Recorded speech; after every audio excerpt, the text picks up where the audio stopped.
सुप्रभात बच्चों, आज मैं आपको संस्कृत में कुछ बेसिक नॉलेज बताऊंगी। जो बच्चे संस्कृत को पहली बार पढ़ने जा रहे हैं उन्हें इन सारी बातों का ज्ञान होना चाहिए, इनका नॉलेज होना चाहिए, तभी जाकर के वो संस्कृत को आगे पढ़ सकते हैं, संस्कृत में बोल सकते हैं, संस्कृत में लिख सकते हैं, संस्कृत में वाक्य को बना सकते हैं। ठीक है, तो इन सब का जानना बहुत ही जरूरी है। तो चलिए हम स्टार्ट करते हैं पहले। तो देखिए, आज हम संस्कृत में पढ़ेंगे कुछ बेसिक चीज़ें। जैसे हो गया पुरुष के बारे में आज हम जानेंगे, पुरुष यानी कि पर्सन। सेकंड है वचन, वचन यानी कि नंबर। थर्ड है लिंग यानी जेंडर। फोर है कर्ता यानी सब्जेक्ट। तो इनके बारे में आपने हिंदी में भी पढ़ा होगा, लेकिन आज मैं आपको संस्कृत में बताऊंगी। तो सबसे पहले हम देखते हैं पुरुष क्या है। ठीक है, तो पुरुष कितने प्रकार का होता है? तो प्रथम पुरुष, मध्यम पुरुष और उत्तम पुरुष। ठीक है, पुरुष मीन्स हो गया पर्सन, जैसे कि आप जानते हो जो बोलता है, जिसके बारे में बोला जाता है। ठीक है, ये सारे क्या हो गए पुरुष के अंतर्गत आते हैं। जैसे हो गया पुरुष, तो पहला है कि प्रथम पुरुष। तो प्रथम पुरुष मीन्स जिसके बारे में बोला जाता है। ठीक है, तो वो प्रथम पुरुष के अंतर्गत आता है। जैसे कि मैं बोलूँगी कि वह लड़का बहुत ही अच्छा है, या वो लड़की बहुत ही तेज है, या सीता बहुत ही ईमानदार लड़की है। तो किसके बारे में हमने कहा? सीता के बारे में कहा। तो वो किसके अंतर्गत आएगी? प्रथम पुरुष के अंतर्गत। अब है सेकंड मध्यम पुरुष। तो मध्यम पुरुष क्या है? मध्यम पुरुष यानी कि जिससे हम बातें करते हैं। ठीक है, जिससे हम बातें करते हैं यानी कि सुनने वाला पर्सन, जो कहता है और जिसके पास कहता है। तो जो दूसरा पर्सन हुआ वो हमारी बातों को क्या करता है? वो सुनता है। तो जो सुनता है हमारी बातों को, जिससे हम बात करते हैं, वो किसके अंतर्गत आएगा? मध्यम पुरुष के अंतर्गत। ठीक है, अब है नेक्स्ट है उत्तम पुरुष।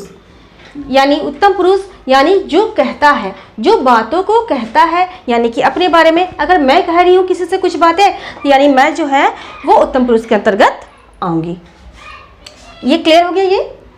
अब है सेकंड वचन। वचन यानी कि नंबर। अब वचन कितने प्रकार के होते हैं? बताओ, एक वचन, द्विवचन और बहुवचन। एक वचन यानी एक वस्तु या एक व्यक्ति, जिसके अंतर्गत एक वस्तु आए या एक व्यक्ति आए, वो एक वचन कहलाएगा। सेकंड है द्विवचन, यानी दो व्यक्ति या दो वस्तु। अब है बहुवचन, जैसे कि बहुवचन से आपको पता भी चल रहा है, दो से अधिक व्यक्ति या दो से अधिक वस्तु क्या कहलाएंगे? बहुवचन। ठीक है, वो बहुवचन के अंतर्गत आएंगे। ये टॉपिक क्लियर। नेक्स्ट है लिंग। लिंग तो आप लोग जानते हो जेंडर क्या होता है। ठीक है, तो जेंडर, अब लिंग देखिए, तो लिंग कितने तरह के होते हैं? स्त्रीलिंग, पुल्लिंग और नपुंसक लिंग। तो पहले हम स्त्रीलिंग देखते हैं। तो स्त्रीलिंग क्या है? स्त्री जाति का बोध कराने वाले शब्द को हम लोग क्या कहते हैं? स्त्रीलिंग कहते हैं। जैसे लड़की, दादी, नानी, मम्मा, ठीक है, बुआ, चाची, ये सारे किसके अंतर्गत आएंगे? स्त्रीलिंग के अंतर्गत आएंगे। नेक्स्ट है पुल्लिंग। तो जो शब्द पुरुष जाति का बोध कराता हो, ठीक है, जो शब्द पुरुष जाति का बोध कराता हो, वो पुल्लिंग शब्द कहलाता है। जैसे लड़का, पापा, चाचा, दादा, नाना, ठीक है, ताऊ, ये सारे जो हैं वो पुल्लिंग के अंतर्गत आएंगे। नेक्स्ट है नपुंसक लिंग, यानी जो न स्त्रीलिंग हो न पुल्लिंग हो। ठीक है, जिसमें जैसे हम कहते हैं कि नॉन लिविंग थिंग्स, ठीक है, तो वो जो है वो नपुंसक लिंग के अंतर्गत आएगा। जैसे मेरे पास ये मार्कर है, तो ये मार्कर, ब्लैक बोर्ड, ठीक है, बेंच, कुर्सी, पुस्तक, कॉपी, ये सारी किसके अंतर्गत आएंगे? नपुंसक लिंग के अंतर्गत। तो ये टॉपिक आपको क्लियर हुआ। अब हम देखते हैं कर्ता। तो कर्ता क्या है? सब्जेक्ट। कर्ता के बारे में आप जानते हो, जो कार्य को करता है वो क्या कहलाता है? कर्ता कहलाता है। ठीक है, तो हम इसके अंतर्गत देखेंगे। देखिए, अब इसके अंतर्गत जैसे आपने एक वचन, द्विवचन, बहुवचन का नॉलेज लिया, तो यहाँ पे सब कुछ आएगा। अब जैसे प्रथम पुरुष, मध्यम पुरुष, उत्तम पुरुष, तो इन सबों का मिश्रण यहाँ पे है। अब यहाँ पे देखिए क्या होता है। यहाँ पे पहले हम लिखते हैं एक वचन, द्विवचन और बहुवचन। ठीक है, अब यहाँ है प्रथम पुरुष, मध्यम पुरुष और उत्तम पुरुष।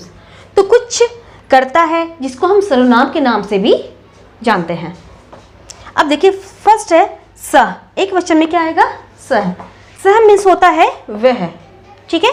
सेकंड है द्विवचन में, प्रथम पुरुष एक वचन में सह, सह मतलब वह, प्रथम पुरुष द्विवचन में तो मतलब होता है वे दोनों, प्रथम पुरुष बहुवचन में ते यानी कि वे सब।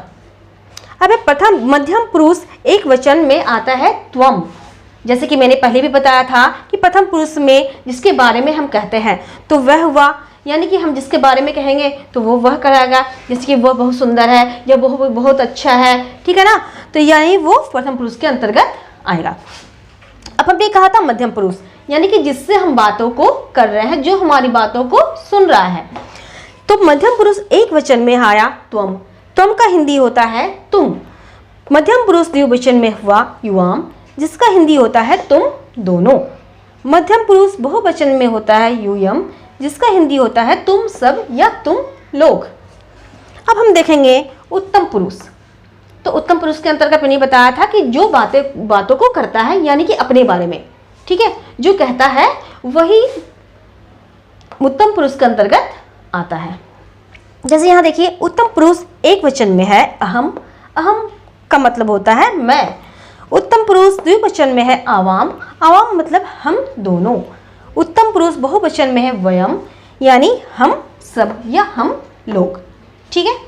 तो इसका यूज़ हम लोग किसके लिए करते हैं? जब हम सेंटेंस को बनाते हैं, जब हम संस्कृत में अनुवाद को बनाते हैं तो इसका यूज़ हम लोग, इसका प्रयोग को करते हैं। जैसे कि आगे मैं आपको बताऊंगी काल के बारे में, जैसे लट लकार, लोट लकार, ठीक है, लंग लकार, ये सारे जो काल आएंगे यानी कि जिसको हम टेंस बोलते हैं, तो इनका यूज़ मैं उस समय आपको बताऊंगी। ऐसे मैंने आपको पहले वीडियो में भी आपको बता दिया है कि हम अनुवाद संस्कृत में कैसे करते हैं। बाकी नेक्स्ट मैं फिर आपको बताऊंगी एक एक करके कि हम इसका यूज़ किसी भी सेंटेंस में हम कैसे करेंगे। तब तक के लिए थैंक यू।